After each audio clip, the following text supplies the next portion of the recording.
तो देखो यहाँ पे नॉर्थ पोल है और यहाँ साउथ पोल है। अगर मैं इसको एक बार मैग्नेट ले लूं तो यहाँ इसकी साउथ हो जाएगी और यहाँ इसकी नॉर्थ हो जाएगी। तो magnetic field lines north pole से निकलेगा और साउथ पोल की तरफ जाएगा। ये है यूनिफॉर्म फील्ड। ओके, अगर आप इस यूनिफॉर्म फील्ड में एक सॉफ्ट आयरन मटेरियल डाल दो, थोड़ा सा ठीक कुछ इस तरह के,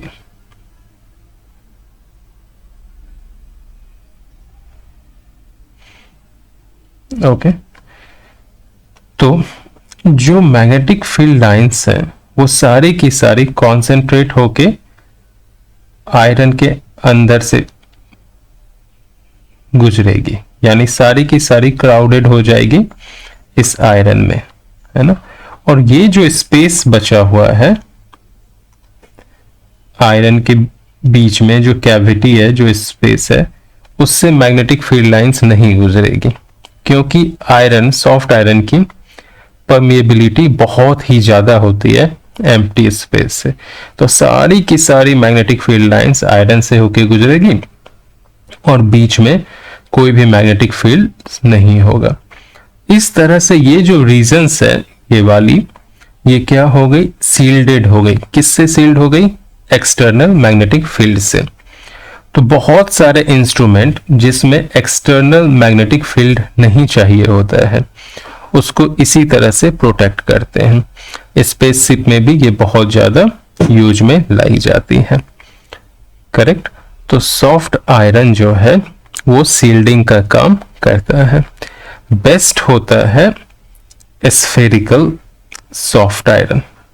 ओके, अगर इस तरह से स्फेरिकल सॉफ्ट आयरन है तो सारी की सारी जो फील्ड लाइंस आ रही हैं वो इसी में कॉन्सेंट्रेट हो जाएंगे। ओके, ऐसे। ओके, फिर बाहर निकलेंगे। करेक्ट। तो ये जो रीजन है ये सील्डेड है। इस तरह से मैग्नेटिक सील्डिंग परफॉर्म की जाती है। ओके, तो अभी हम देखेंगे हार्ड मैग्नेटिक मटेरियल और सॉफ्ट मैग्नेटिक मटेरियल्स में क्या डिफरेंस है।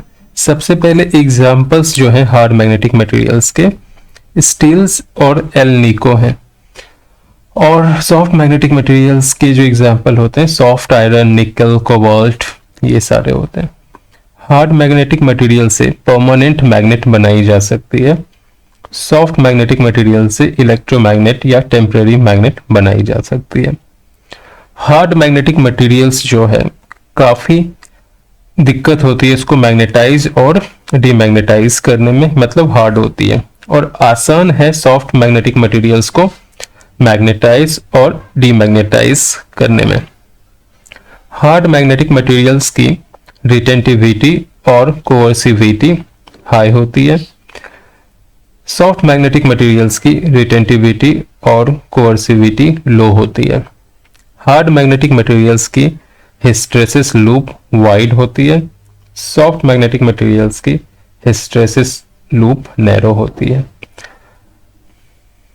Hard magnetic materials energy loss ज्यादा करता है क्योंकि इसकी हिस्टेरेसिस लूप ज्यादा मोटी है, और सॉफ्ट मैग्नेटिक मटेरियल्स में हिस्टेरेसिस लॉस कम होता है। अभी यहां पे एक सोलेनॉइड है। इस सोलेनॉइड में हम स्टील, जो कि हार्ड मैग्नेटिक मटेरियल्स है, उसको डालेंगे और इसमें से करंट फ्लो करवाएंगे। जब करंट फ्लो करवाएंगे तो इसके अंदर जो मटेरियल है वो मैग्नेटाइज्ड होगा, और जब हम करंट को बंद कर देंगे, स्विच ऑफ कर देंगे, तो भी ये मैग्नेटिक मटेरियल अपनी मैग्नेटिज्म रखेगी। तो ऐसी जो मटेरियल्स हैं वो यूज में लाई जाती है परमानेंट मैग्नेट बनाने में। अब समझो ये स्टील नहीं थी और यहाँ पे सॉफ्ट आयरन थी, तो जब हम करंट इसको फ्लो करवाएंगे तो अगेन ये मैग्नेटाइज्ड होगा, और जैसे ही करंट बंद करेंगे, स्विच ऑफ करेंगे, तो ये डीमैग्नेटाइज्ड हो जाएगा। तो ऐसी जो मटेरियल्स होती है वो यूज में लाई जाती है ट्रांसफॉर्मर के कोर में इलेक्ट्रोमैग्नेट बनाने में।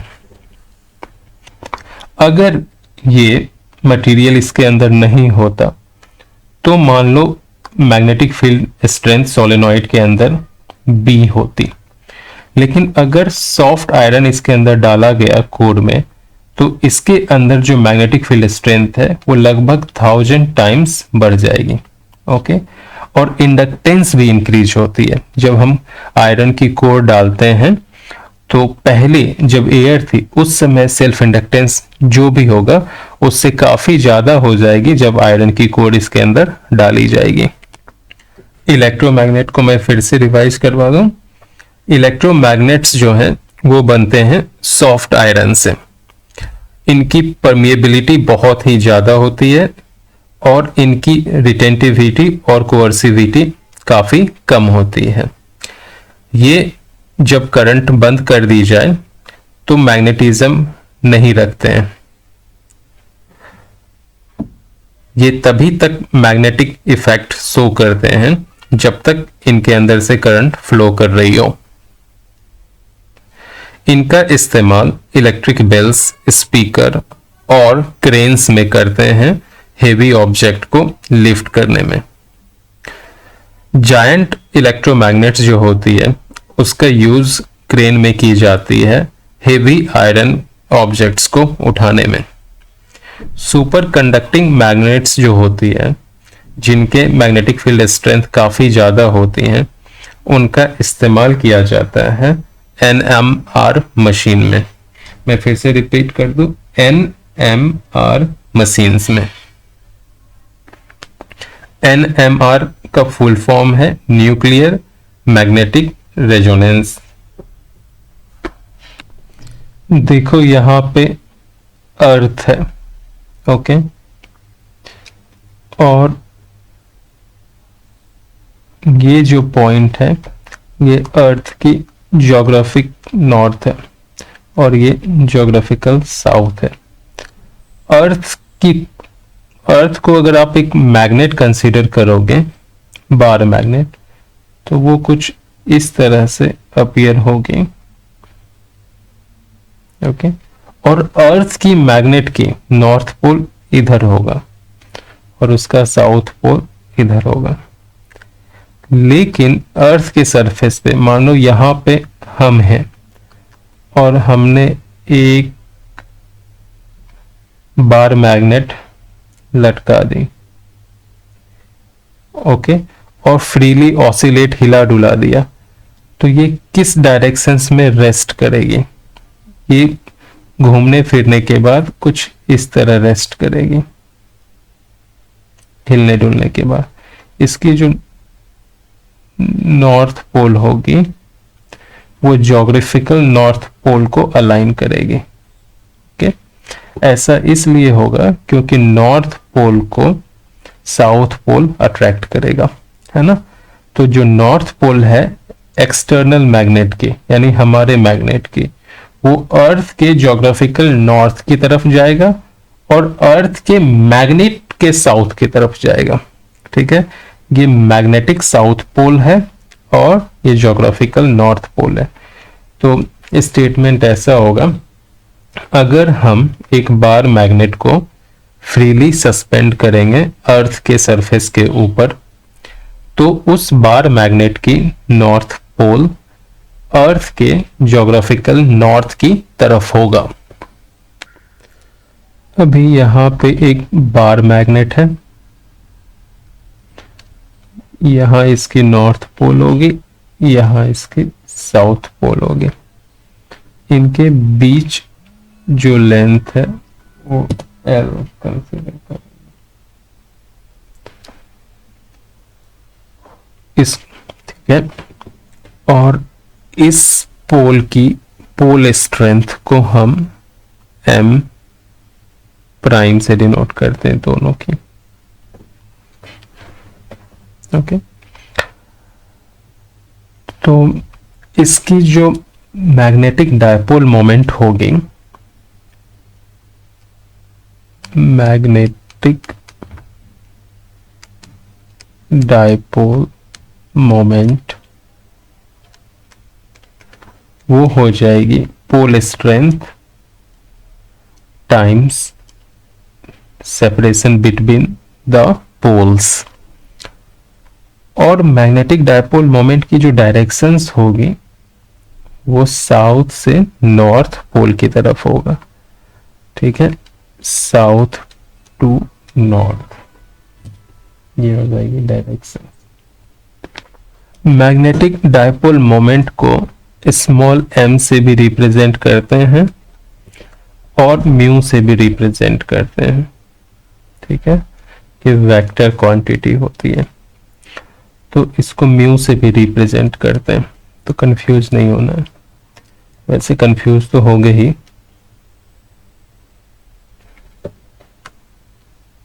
Direction south to north pole है। अब सवाल इस तरह से है कि यहां पे 2 डायमेंशनल मैग्नेटिक फील्ड लाइंस है और ये मैग्नेटिक फील्ड लाइंस यूनिफॉर्म है। एक बार मैग्नेट को इसके अंदर हम इस तरह से रख रहे हैं कि यहां पे इसकी साउथ पोल है और यहां पे इसकी नॉर्थ पोल है। तो नॉर्थ पोल में जो मैग्नेटिक फोर्स लगेगा वो कुछ इस डायरेक्शन में लगेगा और उसकी वैल्यू हो जाएगी pole strength times magnetic field, और ये मैग्नेटिक फील्ड स्ट्रेंथ है B, जो एक्सटर्नल मैग्नेटिक फील्ड का स्ट्रेंथ है। और साउथ में इधर लगेगी pole strength M prime times B। देखो नेट फोर्स जो बार मैग्नेट पे लग रहा है वो 0 लग रहा है, लेकिन यहां टॉर्क होगा। टॉर्क इसलिए होगा क्योंकि एक कपल यहां पे लग रही है और ये फोर्स और ये फोर्स इक्वल इन मैग्नीट्यूड है और सेम लाइन में नहीं लग रहे, इसीलिए एक कपल बनेगी और ये कपल क्या करेगी, इसको रोटेट करने की कोशिश करेगी। और ये तब तक रोटेट करेगा जब तक कि एक्सटर्नल मैग्नेटिक फील्ड को अलाइन ना कर ले, मतलब बार मैग्नेट इस पोजीशंस में ना आ जाए कि नॉर्थ पोल यहां और साउथ पोल इस तरह से, यानी मैग्नेटिक डायपोल मोमेंट की डायरेक्शन साउथ से नॉर्थ और एक्सटर्नल मैग्नेटिक फील्ड की डायरेक्शंस सेम हो जाए, दोनों पैरेलल हो जाए, यानी दोनों के बीच में एंगल 0 ना हो जाए। ओके, तब तक ये एक दूसरे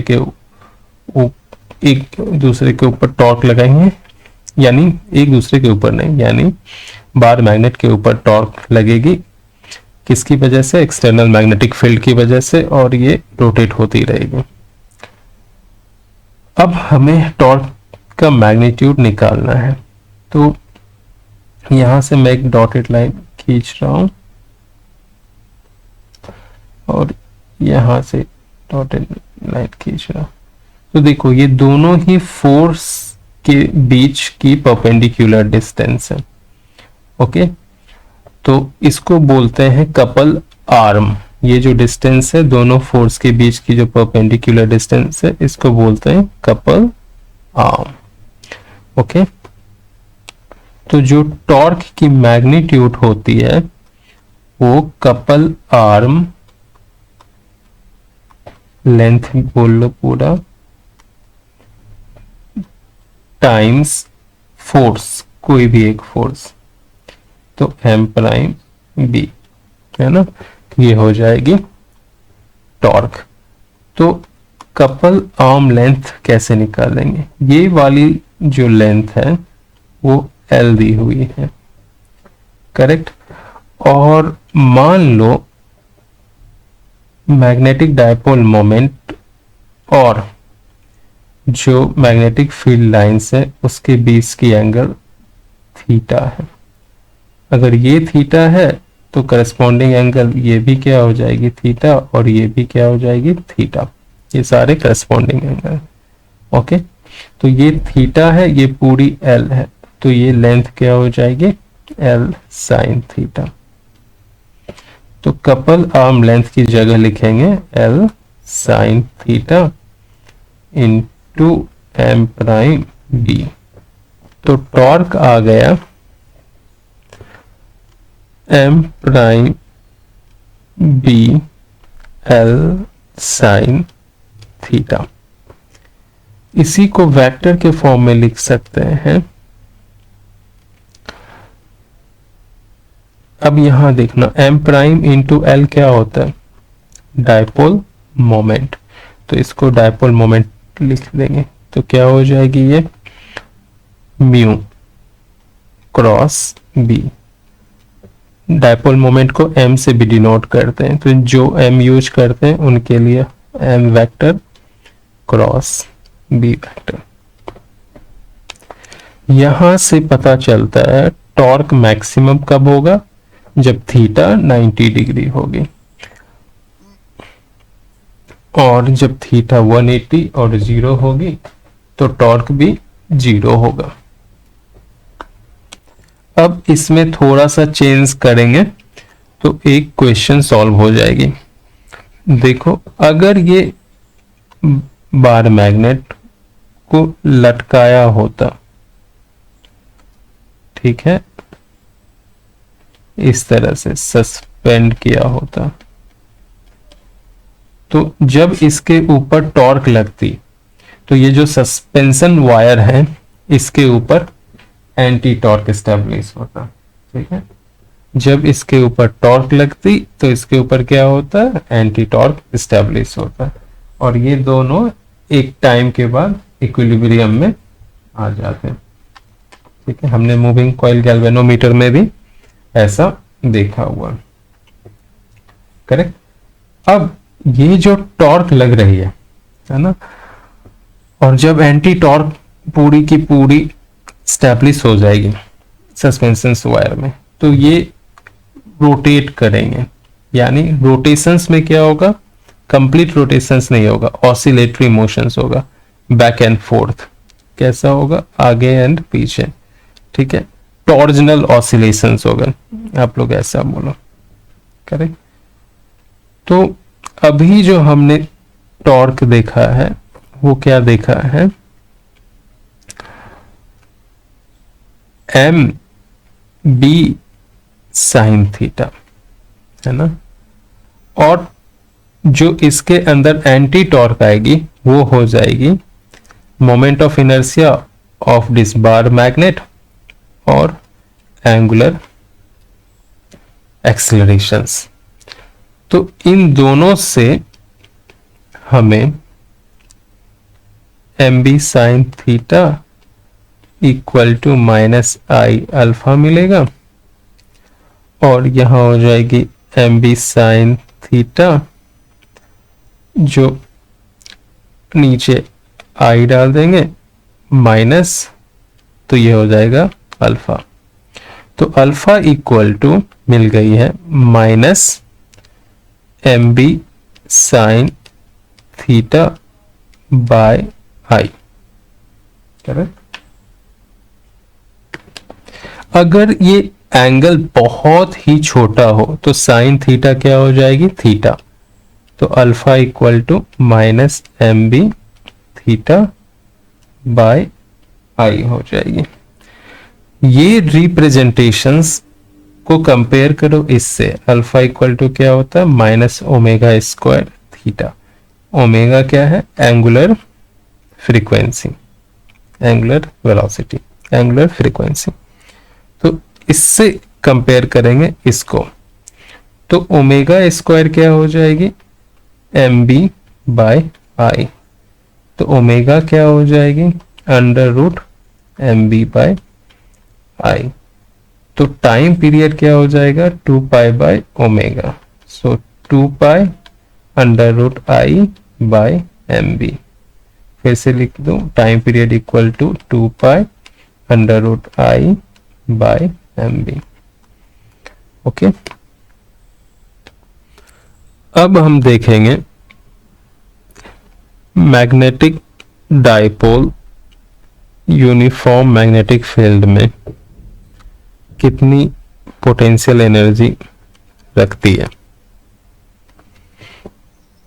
तो अगेन मान लो किसी टाइम, है ना, एट एन इंस्टेंट, यहां पे एक बार मैग्नेट है और इसकी डायपोल मोमेंट की डायरेक्शन साउथ से नॉर्थ इस तरह है, यानी ये एक्सिस हो गई।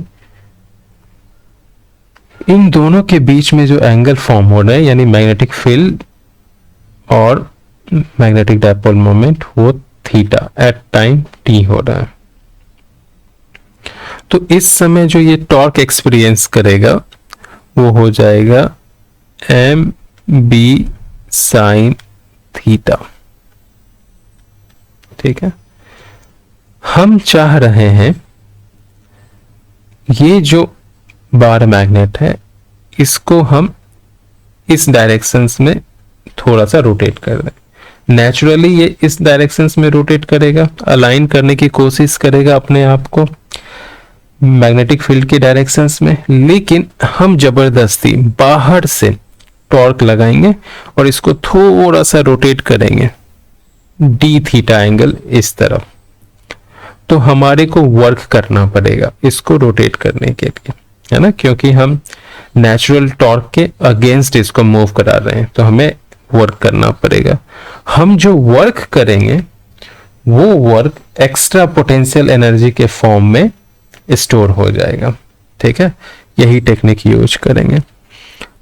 तो डी थीटा मूव कराने के लिए, यानी यहां ऑलरेडी थीटा है और यहां से थोड़ी सी ज्यादा, theta plus D theta,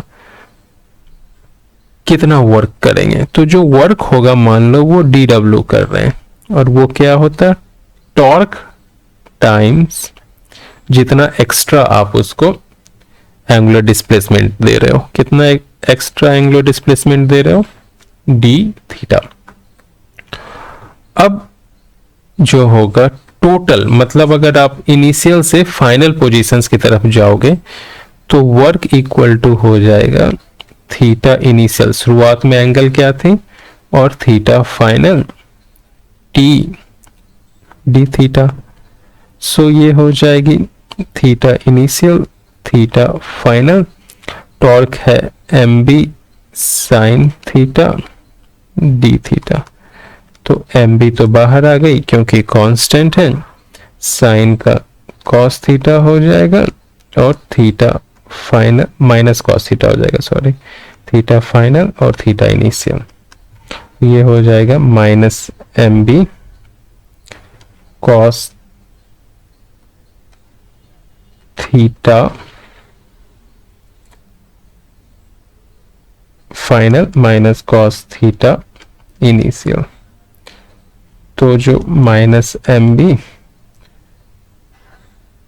okay, अब प्लस एम बी कर दो और इसकी पोजीशन चेंज कर दो, cos theta initial minus cos theta final.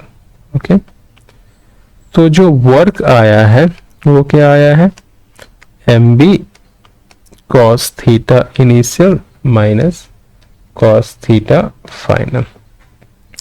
अब केस 1, जब जो डायपोल्स थे वो थीटा एंगल पे नहीं थी, यानी शुरुआत में ये थीटा एंगल पे नहीं थी, कहाँ थी, 0 डिग्री पे थी।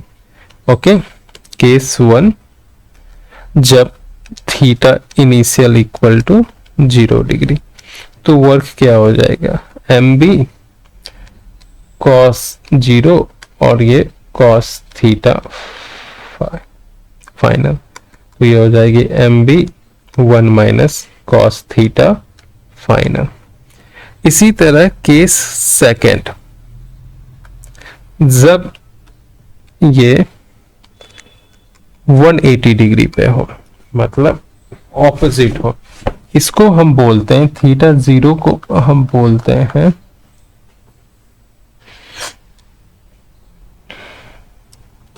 जब शुरुआत में थीटा जो है वो 180 हो, तो उस समय वर्क क्या हो जाएगी, एन बी कॉस 180 क्या होती है, -1 माइनस कॉस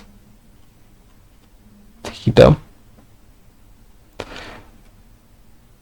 और जब स्टार्टिंग में 90 डिग्री हो, तो वर्क क्या हो जाएगी, एम बी कॉस 90 जीरो होती है माइनस कॉस थीटा 5। तो जो वर्क हो जाएगी -mb cos थीटा फाइनल। अब याद रखने वाली बात है, जो 180 डिग्री की पोजीशंस होती है और जो 0 डिग्री की पोजीशंस होती है, 0 डिग्री है स्टेबल इक्विलिब्रियम, 180 डिग्री है अनस्टेबल इक्विलिब्रियम। That's it.